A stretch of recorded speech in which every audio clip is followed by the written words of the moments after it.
Amigo y amiga que me escuchas, te damos la bienvenida nuevamente a Púlpito Reformado. Te habla el reverendo Carlos Cruz Moya y te invitamos a que te quedes con nosotros en la próxima hora para que escuches palabra de Dios, la palabra que no se equivoca, la palabra que no vuelve atrás vacía, esa palabra que como espada de dos filos penetra hasta lo más profundo del corazón del hombre y la mujer. En esta hermosa noche vamos a tener el tema tradiciones navideñas en la iglesia antigua. En esta noche me acompaña el diácono Ángel Carrasquillo. Buenas noches, hermanos, y que el Señor les continúe bendiciendo. Estás escuchando Púlpito Reformado, la voz de la Reforma Protestante en Puerto Rico. Estamos en el segundo programa sobre tradiciones navideñas en la iglesia antigua. Damos gracias al Señor, ¿verdad? Como estamos diciendo, el 25 de diciembre, la iglesia entonces lo utiliza para contrarrestar la fiesta pagana del sol. Por lo tanto, hay una búsqueda pedagógica, ¿verdad?, de enseñarle a los paganos sobre Cristo, sobre el nacimiento de Cristo, sobre cómo Dios se hace hombre y contrarrestar la fiesta pagana. Pero Constantino el Grande sí era sincretista. Constantino buscaba, en cierta medida, unir la fiesta pagana del sol con la fiesta cristiana. Y habíamos visto la semana pasada que ya existían sermones de Agustín, por ejemplo, que atacaban esos conceptos de sincretismo, que atacaba a ese concepto de buscar una mezcla, ¿verdad? Una mezcla total entre el paganismo y el cristianismo. Tenemos los sermones, como dije anteriormente, de Agustín. San Ambrosio también ataca ese concepto de tratar de mezclar la fiesta. Por eso hoy, la fiesta del 25 de diciembre, hemos logrado extirpar todo recuerdo del culto al sol. De hecho, nadie lo menciona. Exacto, del culto a Mitra. Pero entonces, otros insisten en mencionarlo, cuando ya todo el mundo ha olvidado eso. Y la fiesta se ha institucionalizado como una fiesta de Cristo. De Cristo. Y por eso es parte de la celebración de Navidad. Ahora, como dije anteriormente, ya los cristianos de Oriente celebraban el 6 de enero como el nacimiento de Cristo. ¿Y por qué? Porque ya había una corriente herética, una corriente gnóstica, ¿verdad? Gnóstica, que buscaba enfatizar el 6 de enero como una fiesta para Cristo, pero desde el punto de vista del bautismo. ¿Y por qué ellos insistían en el bautismo? Y esto es muy importante, porque para el concepto gnóstico, el Cristo vino sobre Jesús, que ese es el concepto gnóstico, el Cristo vino sobre Jesús en el bautismo. Entonces, por eso se llama epifanía, ¿verdad? Que se muestra, se revela. Y para ellos la revelación, la manifestación divina, solamente ocurrió en el bautismo. ¿Qué pasa? La iglesia, para contrarrestar eso, la iglesia de Oriente decide entonces celebrar el bautismo y el nacimiento de Cristo el 6 de enero. El 6 de enero. Por eso todavía las iglesias de Oriente celebran el nacimiento de Cristo el 6 de enero. Pero la razón es contrarrestar, escuche bien, contrarrestar los conceptos gnósticos y paganos, porque ¿cuál era el otro? ¿El que se celebra también el 6 de enero? La fiesta de Dionisio. Entonces la iglesia, para contrarrestar todos esos conceptos, decide celebrar, la Iglesia de Oriente, la Navidad el 6 de enero con el bautismo. Y no solamente, mire, la Navidad, lo que se conoce como Epifanía, manifestación, ¿verdad? La Iglesia de Oriente empezó a unir otras fiestas el 6 de enero, porque lo que busca es acallar la voz del paganismo. Y fue tan fuerte que se movió a la Iglesia de Occidente. Pero ¿qué pasa? La Iglesia de Occidente, en Roma principalmente, tiene un problema con el 25 de diciembre y la celebración pagana, que era una celebración, mire, por todo lo alto. Y los cristianos entonces deciden, muy importante, los líderes cristianos deciden que el 25 de diciembre se convierta, separan la fiesta de Epifanía el 6 de enero de la del 25 de diciembre y separan la fiesta para contrarrestar, como dije anteriormente, la fiesta pagana del 25 de diciembre. O sea, usted ve una labor que, una labor de vida, de aplicación de vida teológica y pedagógica de la Iglesia para luchar contra el paganismo. Así que, en ese sentido, hermano, la Iglesia busca crear ese nicho muy importante de contrarrestar todas esas fiestas paganas, esas actividades paganas, introduciendo fiestas y memoria cristiana. Memoria cristiana. Y bíblicas. Exacto. Y lo logró. Uh-huh. Logró eliminar, ¿verdad? Todo eso. Mire, ya se han encontrado hasta liturgias antiguas sobre la Navidad del 6 de enero. Hay una que empieza con un coro: nacido en Belén, educado en Nazaret, vivió en Galilea, y entonces el que dirige, que es el pastor, ¿verdad?, el ministro del obispo, leía el Evangelio de Mateo, el relato de los magos, el coro respondía nuevamente, y decía: hemos visto una señal del cielo, la estrella de luz. O sea, que usted ve que hay un conjunto de labor de la Iglesia para contrarrestar el paganismo. Oiga, y la Iglesia lo logró. La Iglesia logró vencer el paganismo. Y en ese sentido, la Navidad tiene una importancia vital. Es importante que veamos por qué no podemos dejarle ese espacio al ateísmo y al paganismo. Y tampoco caer en las mentiras de que el 25 de diciembre nació Nimrod, cuando eso ya fue descartado, que eso no tiene ninguna base histórica, ¿verdad? No era bíblica. Exacto. Y no sé de dónde la gente, bueno, pero como habíamos visto la semana pasada, esas mentiras venían del libro Babilonia, Misterio Religioso, que al mismo tiempo él copiaba de otro autor que ya se ha demostrado que no tiene ninguna base histórica. Por eso es importante las fuentes primarias que yo hablé la semana pasada, que se vayan a las fuentes primarias y no fuentes secundarias, porque las fuentes secundarias pueden estar llenas de prejuicio o tergiversación, ¿verdad?, histórica. Ahora, es importante que no olvidemos algo, hermano. Usted no está obligado a celebrar la Navidad, ¿oyó? Lo que usted sí está obligado es decir la verdad. Y decir la verdad es lo que estamos planteando. Para la Iglesia antigua era importante el nacimiento de Cristo. ¿Por qué? Porque en el nacimiento de Cristo se afirmaba la deidad de Cristo. Porque usted vive ahora, mire, en el siglo XXI, cuando se afirma la deidad de Cristo, y no hay ningún problema cuando usted dice: no, Cristo nació de una virgen y era el Dios hombre. Con usted no hay ningún problema. Pero en aquellos siglos sí había problemas.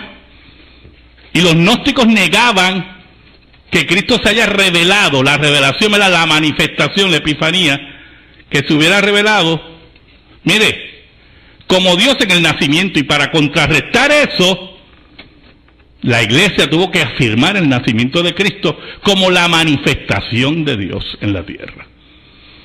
Y usted está disfrutando los beneficios de gente que luchó siglos atrás, 1500 años atrás, para que usted creyera lo que cree hoy. Así que no es tan sencillito yo como despacharlo. No, que eso es pagano. No, perdóneme. Eso no es verdad. Tengo un hermano anónimo que no dijo su nombre, de Carolina.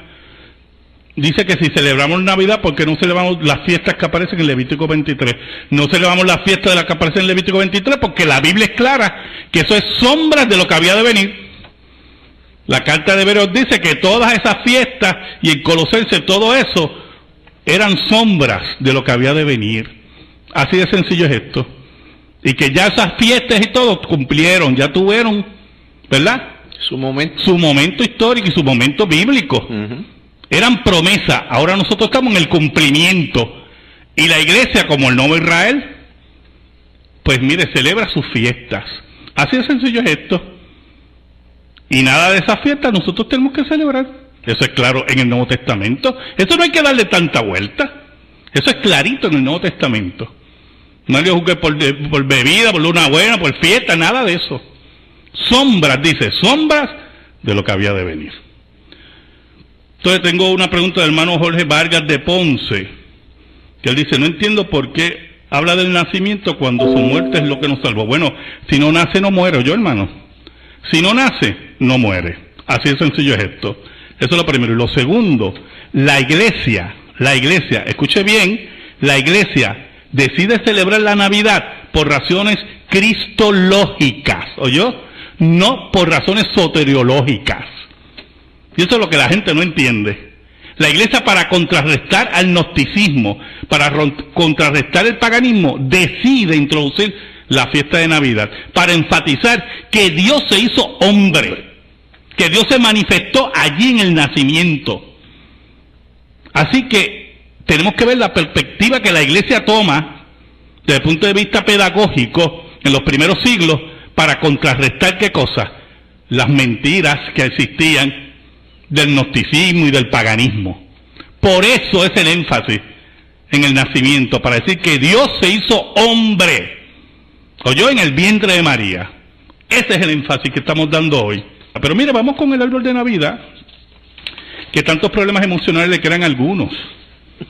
Yo no veo la necesidad, pero es con el árbol de Navidad que tenemos las mayores acusaciones de paganismo. Mire, históricamente, cuando los primeros cristianos llegaron al norte de Europa, escuche, que esta es la historia, descubrieron que sus habitantes celebraban el nacimiento del dios Sol. Frey, el dios Sol al norte de Europa se llamaba Frey, adornando un árbol cerca de la fecha del 25 de diciembre. Y usted dice, bien, mira, ahí está el paganismo. Escuche, se dice que San Bonifacio, evangelizador de Alemania, cortó un árbol que representaba a una deidad pagana. O sea, lo que quiso es que contrarrestar y corta el árbol por completo. Y lo sustituye por un pino. O sea, primero destruye el árbol pagano y lo sustituye por un pino.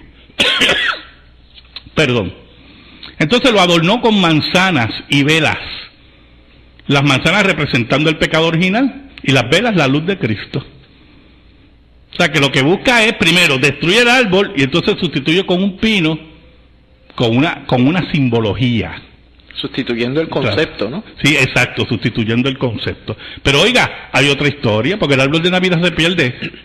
Hay otra historia que dice que fue Martín Lutero, que en una noche de invierno vio un árbol reflejando la luz de la luna y las estrellas y le recordó el nacimiento en Belén.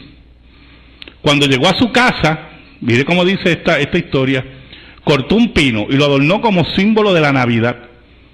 Y como vemos, el árbol de Navidad se pierde entre leyendas e historias, si usted ve, ¿verdad? Lo que sí es totalmente irresponsable, pensar que el pasaje de Jeremías 10, del 1 al 5, que habla de un corte pagano de unos árboles, tenga que ver con el árbol de Navidad, hermano. Eso nada tiene que ver con el árbol de Navidad.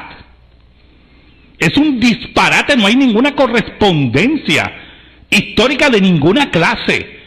Que lo que ocurre en Jeremías 10, del 1 al 5, por cierto, antes de que Cristo naciera, con el árbol de Navidad. Pero aún más, yo quiero leerle del libro Babilonia, Misterios Religiosos, algo muy importante. Muy importante, escuche bien. Número 1, el árbol, el libro Babilonia Misterioso dice que había una fábula babilónica que decía que Semidari, la madre de Tamuz, afirmaba que durante una noche un árbol verde se desarrolló de un tronco muerto. El tronco muerto supuestamente representaba a su esposo muerto, Nimrod, que ya se sabe que no es verdad esa historia, esa leyenda. Ella no era esposa de Nimrod, eso fue desmentido. Y el árbol de pino llegó a ser el símbolo de que Nimrod había revivido en la persona de Tamuz. Otra mentira. Eso nunca aparece en ninguna enciclopedia, en ningún estudio antiguo de Babilonia. Esto es mentira. ¿Oyó? Entonces, dice el autor que, por cierto, él ya ha desmentido esto también. Exacto. Ralph Woodrow ya desmentió este libro, pero se lo estoy leyendo por si las moscas, a alguien se le ocurre abrir este librito. Dice: la idea se propagó y se desarrolló tanto que muchas naciones tienen sus propias leyendas de árboles sagrados. Entre los druidas, los egipcios, los romanos, los cuales adornaban sus árboles con cerezas rojas durante la Saturnalia, los escandinavos y muchos más, y al igual que otros ritos paganos, fueron absorbidos por el cristianismo. Mire, hermano, eso no es verdad. Eso no es verdad. Y cuando añade, dice, asimismo, lo fue el uso del árbol de Navidad. El árbol de Navidad recapitula la idea del culto con sus bolas brillantes en símbolo del sol, lo cual no es verdad. Y todas las festividades del invierno pagano han sido incorporadas al día de Navidad. Mire, hermano, no hay base histórica para eso. Esto ha sido desmentido por completo. Y si fuéramos a aceptarlo, vamos a aceptar eso. Vamos a aceptar que la referencia que dice ahí es correcta, vamos. ¿Usted cree que alguien se acuerda? Vamos a aceptar que eso es verdad, vamos. Que cuando pone un árbol de Navidad en su casa, está pensando en Nimrod, en Tamuz. En la esposa. En la esposa. Mire, por favor, vamos a ser serios en esta discusión. Y si la historia de Martín Lutero es la correcta, que por cierto es muy antigua, muy antigua, y por cierto viene también de Alemania, porque la historia dice por ahí que el árbol de Navidad vino de Alemania. ¿Y usted se cree que porque usted pone un arbolito en su casa y lo adorna bien bonito, y le pone un nacimiento abajo, usted está adorando a quién? Por favor, hermano. ¿Hasta dónde vamos a llegar en esto? Es importante, y lo dije la semana pasada, que tienen que haber correspondencias históricas para que usted relacione algo, un punto o un evento histórico con otro. Tiene que haber correspondencia histórica. Porque los taínos, nuestros indios, tienen una leyenda antiquísima sobre una inundación. ¿Me está escuchando? Y puede ser dos cosas. Mire qué interesante. O el diluvio del Génesis, puede ser, o puede ser inundaciones locales. Nosotros no estamos, ¿verdad? No tenemos, pero no hay una correspondencia histórica que nosotros podamos decir, es el diluvio del Génesis. Nosotros tenemos que ser serios en esta discusión. Y cuando hablamos del árbol de Navidad, decir que el árbol de Navidad es pagano, bueno, para usted será pagano. Ya yo puse uno en casa bien bonito, con luces y adorno, está bello. Está bello. Y nada ha pasado. ¿Ok? Y esto es así. Yo tengo un hermano aquí que me dice que en Ponce la alcaldesa gastó 25,000 en una fiesta para la Virgen de Guadalupe. Pues hermano, ese es el problema de Ponce. Que la Virgen de Guadalupe se ha identificado tanto con los ponceños que nadie protesta. Y usted está molesto y yo creo que usted tiene razón. Pero ese es el problema aquí. nosotros tenemos que estar claros que las tradiciones antiguas de Navidad de la Iglesia se levantaron para contrarrestar el gnosticismo y el paganismo. Que el árbol de Navidad nada tiene que ver con Tamuz, que Nimrod o Tamuz, el que sea, no nació el 25 de diciembre, otro disparate de ninguna base histórica, que porque usted ponga un árbol, que tampoco lo tiene que poner, volvemos a la otra discusión, pero si usted pone un árbol de Navidad en su casa, nada pasa, hermano. Usted quiere conmemorar la fecha del nacimiento de Cristo como manifestación, porque la Iglesia enfatizó el nacimiento de Cristo como manifestación del Dios encarnado. El énfasis era cristológico, hermano. Cristológico. Porque está unido también a Nicea. En Nicea se define la doctrina de la Trinidad y se habla de la deidad de Cristo. Y para contrarrestar no solamente el arrianismo, que negaba la deidad de Cristo, también el gnosticismo. Y entonces el énfasis está en el pesebre. Y por eso lo celebramos. Ahora, desde la óptica del siglo XXI, escuche bien, nosotros no le vamos a dejar este espacio a los ateos, a los impíos, a los enemigos de la Navidad. Nosotros vamos a recordarle a los impíos, a los ateos, a todo el mundo, que Cristo vino hace 2000 años. Y la Navidad es una forma de recordarle que esta fiesta es nuestra, que está insertada en la cultura, y que no estamos dispuestos a cercenarla, ni extirparla de la cultura, porque a 2 o 3 ateos, enemigos de la Iglesia, le dé la gana. Así de sencillo. Y para eso recurrimos a la historia de la Iglesia y vemos los esfuerzos de esos maestros de la historia de la Iglesia y de esos líderes de la Iglesia que no tenían las luchas que nosotros tenemos en ese sentido. Dicen, ¿cómo podemos contrarrestar esto? Así que mire, si tenía duda, ponga su árbol de Navidad. Si tenía duda, celebre la Navidad, celebre. Y son muy importantes. Son muy importantes. Mira, un anónimo, porque no se identifica. Todas estas cosas como árboles, regalos, no son vanidad. No, como pintar la casa tampoco es vanidad. Porque si todo lo que yo voy a hacer esfuerzo, porque yo me imagino que este anónimo, si su mamá está viva, celebra el Día de las Madres, ¿verdad? Y le da regalos.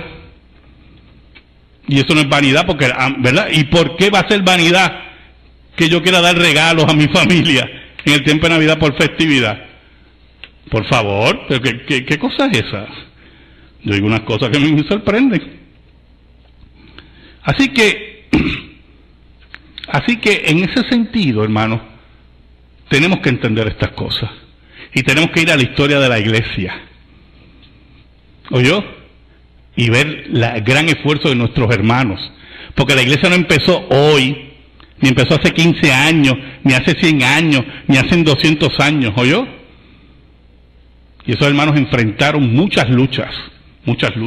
Pastor, yo quería hacer un breve comentario, y es porque la semana pasada usted mencionó que algunos líderes de iglesias y demás utilizan este libro para establecer unas pautas que están incorrectas. Y ahora con la tecnología, el internet, oiga, cuando usted adquiere un libro, busque información acerca de ese autor. Muy importante. Porque este autor que estamos hablando aquí, ya él negó que todo ese libro era correcto. O sea, gran parte del libro está incorrecto. Y al contrario, sugirió y pidió que no se vendiera más. Así mismo es. En esta noche, amigos y amigas que me escuchan, muchísimas gracias. El próximo sábado, por WBMJ San Juan, 1190, WCGB Juana Díaz, 1060, WIBB Vieques, La Isla Nena, 1370, escucharás Púlpito Reformado, la voz de la Reforma Protestante en Puerto Rico.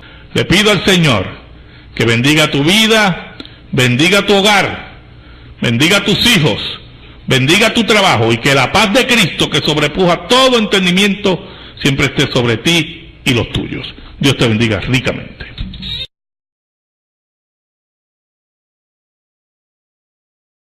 El bautismo, y esto es muy importante, porque para el concepto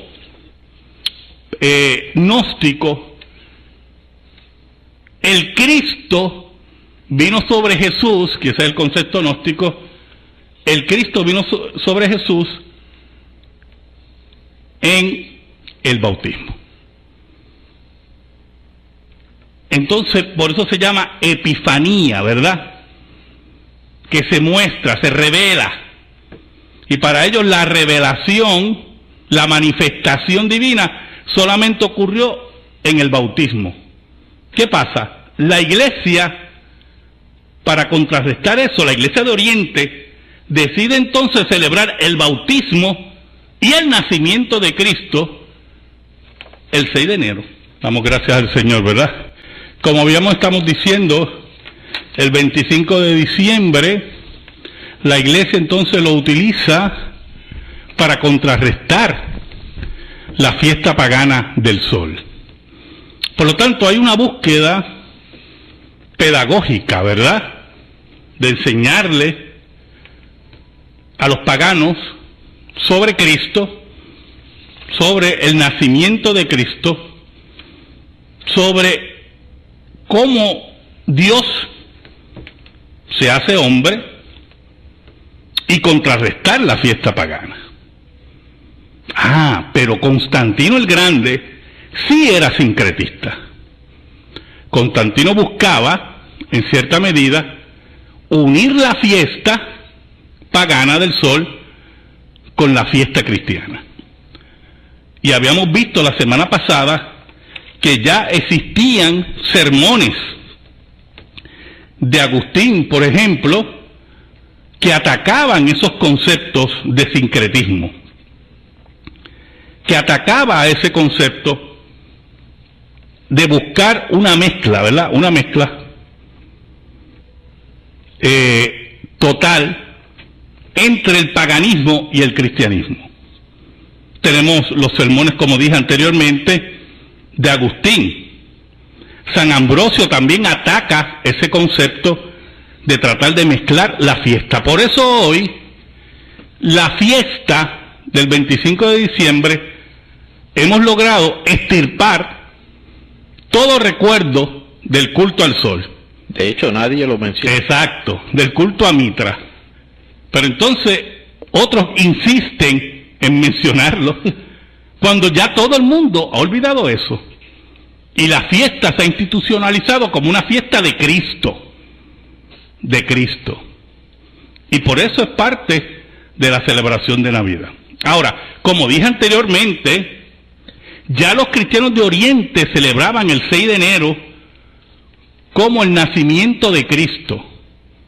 ¿Y por qué? Porque ya había una corriente herética, una corriente gnóstica, ¿verdad? Gnóstica, que buscaba enfatizar el 6 de enero como una fiesta para Cristo, pero desde el punto de vista del bautismo. ¿Y por qué ellos insistían en... Amigo y amiga que me escuchas, te damos la bienvenida nuevamente a Púlpito Reformado. Te habla el reverendo Carlos Cruz Moya y te invitamos a que te quedes con nosotros en la próxima hora para que escuches palabra de Dios, la palabra que no se equivoca, la palabra que no vuelve atrás vacía, esa palabra que como espada de dos filos penetra hasta lo más profundo del corazón del hombre y la mujer. En esta hermosa noche vamos a tener el tema tradiciones navideñas en la iglesia antigua. En esta noche me acompaña el diácono Ángel Carrasquillo. Buenas noches, hermanos, y que el Señor les continúe bendiciendo.